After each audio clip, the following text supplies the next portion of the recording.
I'm going to go in with my first guest, and I'm really excited about bringing him because we're going to be talking a little bit about something a little different than we normally do. I have with me Troy Froderman. He's one of the principals of FR Law Group. Before you came on, we've been talking a little bit about this new subject that we're going to talk about today. And one of the things that you said to me was, Carol, you either are going to get disabled or you're going to know somebody who's going to be disabled at some point in their life. So welcome to the show. Tell everybody a little bit about yourself, about FR Law Group, and then about what we're going to talk about today. Thank you, Carol. Yes, FR Law Group, we have been practicing as a group now starting our 5th year. I started back in 1989 with a large firm, then moved to an international law firm where I was head of the litigation department for a lot of years. And we were traveling around the globe and learning a ton of information. Was able to have the luxury of working for very large clients that had a very large legal spend. And 4 or 5 years ago, I decided that maybe it's time to take all of that experience and be able to represent clients that didn't have that type of budget where you could just spend all your time researching and providing legal advice to very large companies. And so my law partner and I, and then several of our colleagues, we've formed the group. Haven't looked back once, and it's been a really great experience after spending 27 years with a large firm. What I thought we could talk about today is a little different, but it's something that at FR Law Group we're able to provide to individuals. I could never do this at a large national law firm. So everybody who's employed, vast majority of people have disability insurance. They either have it through their employer, which is called a group plan, or if you're a consultant or a small company, you may go out and buy what's called an owner-occupied policy. I'm going to spend most of our time today, Carol, talking about the latter part. The group policies are all governed by ERISA, which was formed in 1974. And it was really to provide security to employees who were working for unions and large organizations. There's not a lot of wiggle room within those policies. So if there's a dispute, you're going up against a very large institution that has most of the rules on their side. So unlike that, a group policy is something that you're not obligated to buy, but if you do, you purchase it through a number of different companies, and the benefit to you is you pay a premium, and then if you are disabled, God forbid, that policy should be in there for your protection and for your families. And I thought what might be worthwhile in terms of talking about that is giving you a real-life example. Yeah. So we had somebody come to us who was an IT consultant. And again, I could not have done this in a large law firm. He came to us and said, I've spent decades in the IT field. I travel around, I give advice, and unfortunately, I ended up having to have eye surgery. And as a result of the eye surgery, I ended up with a disability that basically prevents him from looking into a screen for any significant period of time. So he said, I tendered that claim to my to my disability carrier, and the response back initially was that, well, no, you're an IT consultant. You're not in front of a computer screen. You're out visiting with people, giving them advice. And his response was, well, the only way I can give people advice is through the research and the computer work that I do. So we were able to get the company to rescind the denial, but then some period later they came back and said, well, we've had one of our medical consultants review your medical records. They didn't meet with the client. They just looked at his medical records and determined that, well, you really could be able to still do computer work looking at a screen by resting your eyes every 30 minutes for a few minutes. We said, well, that's ridiculous. Yeah. And so like we've said in the past with other types of policies, an insurance policy is nothing more and it's nothing less, Carol, than a contract. So the terms of that contract govern the obligations of the parties. And so his particular disability policy said that he is deemed to be disabled if he cannot function with the regular duties of his regular occupation. And we listed what those duties were, and he could only do maybe 5 of the 20. And so, long story short, we ended up reaching a resolution that made our client whole. And again, that's everybody has in their lifetime at some point a need for that type of policy. Not all the times do you have a lawyer such as myself get involved. But when you think that you've been wronged or that you have a question about, well, they say I'm not disabled under the terms and conditions of the policy, that's when you should go to somebody like FR Law Group. Well, as I was listening to you, my brain was thinking for everybody else, right? And I'm the layman person, so I'm going to ask that kind of a question.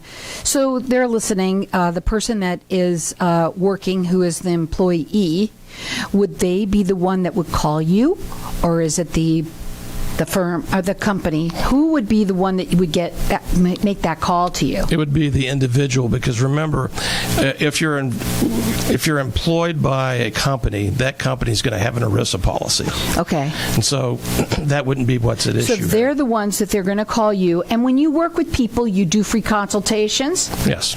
Okay. So the best thing to do, and I also asked you this before, because sometimes somebody's listening and said, well, that happened to me, but it happened maybe a couple years ago or what have you. And I asked you before you came on, were there any statutes of limitations? Sure. On a written breach of contract, so if the insurance company denies your claim, you have 6 years to sue them to try to get that resolved. To me, when I love my show, and the reason why is because of all of the information that people get here. So you're listening to this, maybe it's you, maybe someone that you know. We all just said it. It's either you or someone that you know is going to have this happen. So their phone number to call is 602-566-7425. It's frlawgroup.com. The best thing to do is to call and have that consultation and find out. Ask the questions. That's the best thing to do. It really is. And when you're looking at a lawyer to advise you on that, I wouldn't want somebody to come to me and ask me about tax advice. So make sure that the lawyer who you're dealing with is actually experts in the area that you need. Like them. Their phone number, again, it is 602-566-7425. It's frlawgroup.com. Hang tight. We'll be back in just a minute.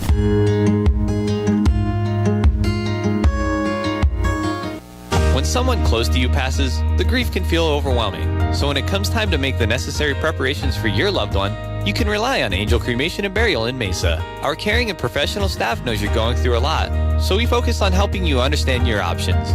You only pay for what you truly need. To learn more about our many cremation and funeral services, call 480-962-6435. 480-962-6435. AngelsCremationandBurial.com.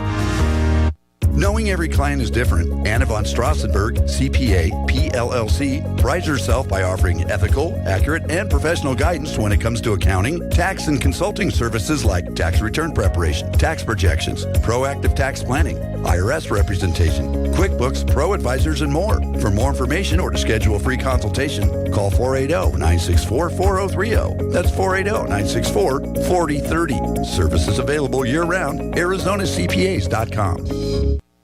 Hey, this is Howie. And me, Javi. Bravo Insurance Agency offers financial and lifestyle protection for those you love from an agency you can trust. Gain the financial lifestyle security you deserve. Proudly serving individuals, families, veterans, and America's small business community since 1985. For a free, no-obligation consultation, call us at 480-316-7862. That's 480-316-7862. Like us on Facebook. Tired of paying high hourly fees when you need a plumber? With Cobra Plumbing, you get the same great service as the other guys, but you pay by the job, not the hour. So if you have a residential plumbing issue, don't wait. Call Cobra Plumbing today. Plus, our work is guaranteed, so call us today for your free estimate. Call 602-663-8432. That's 602-663-8432. To see a list of our complete service offerings, go to cobraplumbing.net. Dan Burke is a realtor in the Valley specializing in the lakes in Tempe. Nothing satisfies him more than watching his clients' dreams come true. For him, that's what being a real estate agent is all about. If you're a buyer looking for real estate opportunities in our communities, look no further. His website's free tools are all you need. Use his industry best property search to find the properties you love. As your representative, he will work tirelessly to help purchase or sell a property and will ensure the process is enjoyable and successful. You'll love living in the lakes. Call 602-369-1145 or visit him at thelakes.realestate. If you own rental properties anywhere in the Valley, Denali Real Estate can provide you with the best overall value, guaranteed. Denali Real Estate Property Management offers 6% management fee, no startup fees, no long-term contracts, and a money-back guarantee. Mention KFNX and we'll fill your first vacant property for free. Please call 480-626-4062. That's 480-626-4062 or visit our website, DenaliArizona.com. So welcome back, everyone. Disability, and you know what? You said something before. Disability insurance for businesses. I want to make that really clear. But one of the things at the break that we were talking about is that most people don't even know that they can even buy something like this, or that they buy whole life insurance policies. And let's go talk a little bit about that. So life insurance policies and disability policies, people who buy them, the vast majority don't have any idea of what's actually contained in the policies. They just think that they have the security of having both. So in addition to the private disability policy, if you do become disabled for whatever reason, you should also look to your life insurance policy and talk to your agent who sold you that life insurance policy, because most of those policies, in addition to a death benefit, also have disability payments. And so those would be in addition to, supplementing what your disability policy is already going to pay you. And the other thing that is helpful in that regard is that when you are on disability, most policies waive the premium requirement. It makes sense. The same is true for your life insurance policy. If you're paying annual or quarterly or monthly premium payments, but you're disabled and you're getting a benefit from that life insurance policy, those premiums would likely be waived as well. So not only are you receiving income, but you're reducing your costs. I also want to make it clear to them, too, that we're talking about anyone, not just businesses right now. No, anyone that's working for a company. Correct. This is for anybody who is employed. Usually it's self-employed or a consultant or management of a company. They may get for their executives private disability policies. I asked you, too, while we were on the break talking to Facebook Land, that how many times has this happened? It happens more than we would like to think. The number of reported disability claims on a daily basis would shock you. It's well into the hundreds. Really? Yes. And part of it is maybe our society. In terms of, 30 years ago, we'd probably just say, I'm just going to go work through this. I'm not that person. Today, that is less of a case. In fact, there's probably more people who file for disability who probably don't apply, or it doesn't apply for them. Right. But nonetheless, there are, and we were talking about this on the break, so you as the individual, when you have your disability claim, you submit the claim to insurance company ABC. ABC has a whole cadre of consultants and staff whose primary job, now I'm going to sound jaded, whose primary job is, they would say, to get you back to work, but really to deny your claim. I guess it could be one and the same. Of course. Yeah. But if you literally can't do your job, yet they're trying to make it so that you don't get your benefits, then it's a stacked deck. It's you against the insurance company and all of its legions of consultants and staff members. Thus needing somebody like you who's experienced. Yeah, you really do. And again, no one should come to me for tax advice. We do insurance recovery, and we do it in a lot of lines. We've talked about this before. There are as many lines of insurance for businesses and individuals as you could possibly imagine. I thought what might also be of interest is another example on a private policy, which actually involved a lawyer. A lawyer had been practicing for about 25 years and got some bad press, serious bad press. It was all kind of a hatchet job on this lawyer, without getting into the details. She was so afraid that she became depressed, possibly suicidal, and could not function as a lawyer. And she did trial work, and she just couldn't do it. She had a private disability policy. She tendered it to the carrier. The carrier initially accepted the claim, and then after about, I want to say 1 or 2 years, the consultants came back for the insurance company and said, well, we see here that she did this type of legal work. Well, she could do kind of what a paralegal might do, or a first or second year associate might do. And so, no, you're no longer disabled according to the terms and conditions of the policy. She came to us. We fought it out with the carrier. We were able to get her to a point where she doesn't have to go back into an environment that was very, very hostile for her health. Well, what scared me is what you said, that they came back 2 years after they had already taken the claim, right? Said they took it on, right? The first example I gave to you with the gentleman who had the eye problem, they came back 5 years later. 5 years? Well, how can they do that? So under the terms of those policies, you have to submit on a quarterly basis, sometimes even more frequent, medical records. You have to fill out information as to what you've been doing. Really? For how long? Until your policy no longer provides the benefits. Wow. And so that part of it's really not that severe, but when they take the information that you're putting down, they manipulate it for the purposes of denying coverage. That's wrong. To me, it's severe for the person that's dealing with it, right? And I mean, again, that also is what I call service that you don't really need.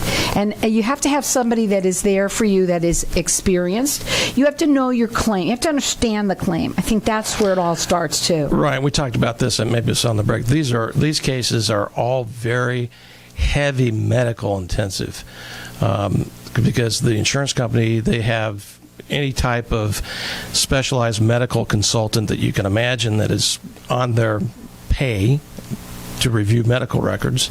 They also sometimes do what's called independent medical examinations, where they require the insured, the policyholder, to go and be physically examined by a doctor who doesn't treat them. Mm-hmm. And I mean, that's okay. It's all right for the insurance company to confirm that you're still disabled. But typically what happens is that they will go out and get a physician who's already in the bag, if you will. I also wanted to ask you, I was thinking about this too, some of the things that we're talking, let's say if you work for a construction company, like you said, this IT guy, the attorney that this happened, so we're going all over the board right here. Could it be even somebody, like I was thinking about somebody who I know that worked for a big, like Marriott Spa, let's put it that way, let's say that's the name of it, and they got hurt. Would they be someone that could also call someone like you that came back on something that they did while at work that happened to them? They could, but those types of claims, again, are governed by ERISA. So again, that's back to ERISA. Yeah, and I keep on going back to. So how do you know if it is or not? Well, if it's a group plan, that's ERISA. If it's something that you individually go out and purchase. Again, so how many? And did you say a lot of people do? How many people go out and purchase that when they work for someone? I think they think they're covered. But most do, but I think a lot of people go out and do buy their own policies because they've had a bad experience. If you've been working for something like a construction company and you're making you're walking on those really high places and you might fall, I'm sure you bought one, right? Probably not, because it's no. Who would then? Well, doctors, okay. Consultants, executive management, self-employed individuals. Okay, there you go. So but again, it's still sort of all over the board. It is, and I feel like I'm portraying the disability insurance carriers as evil, because we've said this in the past with just a general insurance claim, called a general liability claim. Not every insurance claim is good or legitimate, but most are. You can view that because and typically the way we are dealing with it is a business going after a loss to its insurance company. In this realm, however, I tend to personalize it a little bit more, because now you really are the little person against a big bully. Right. And so not all disability claims, they come to us, and I'll read the policy and I'll read their profile. I'll talk with them, and if I don't think they are going to fall within the definition of disability, we will certainly tell them so. But I can tell you that by a wide margin, most legitimate claims get messed with by the insurance company. Well, the phone number to call them is area code 602-566-7425. Their website is frlawgroup.com. They do free consultations. I mean, that is what it's all about, is really sitting down and finding out what happened, and let's see what we can do. Right, and on these types of claims that we're talking about, those are usually on a contingency fee basis. And remember, I said I could never do these at a large firm, because a large firm, you have to pay for the staff, you have to pay for all of the associates, you have to pay for the overhead. Ours is a fraction of what they have, so we can take on contingency fee cases of this nature, because it's again, the cost of just the experts to pay for them to battle against the insurance company, very expensive, and even somebody with modest income probably couldn't afford that without some type of assistance from his law firm or her law firm. Well, again, I always say, to me, what I love about this show, again, I'll say it again, it's the information that they hear. It might be you, and it might be someone that, we started it off, and I think we said it once before within the segment, either it's going to happen to you, or you're going to know somebody that it happens to. And the best thing to do is to have that consultation with them. Their phone number, again, it is 602-566-7425. Again, that website is frlawgroup.com. Final words real quick. Just like we say with all of your insurance, make sure that you have your insurance policies in hard copy, you have them organized, because you don't want to be hunting them down when you are in desperate need of them. Again, that number to call is 602-566-7425. It's frlawgroup.com.